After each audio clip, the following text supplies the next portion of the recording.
আসসালামু আলাইকুম, কেমন আছেন সবাই? আজকে আপনাদের জন্য নতুন আরেকটি কাঁথার ভিডিও নিয়ে আসলাম।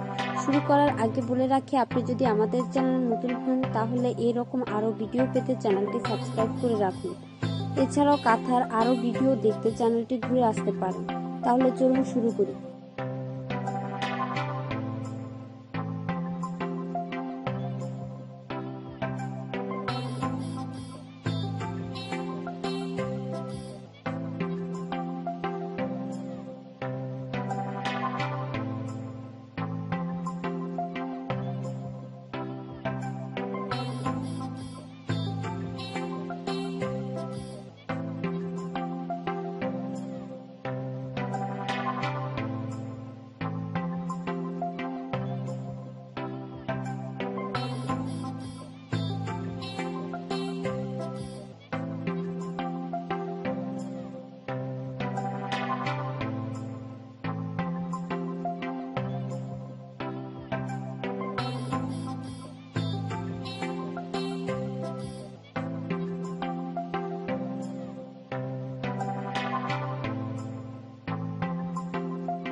ভিডিওটি ভালো লাগলে লাইক করুন, কমেন্ট করুন আর এমন আরো ভিডিও পেতে চ্যানেলটি সাবস্ক্রাইব করুন।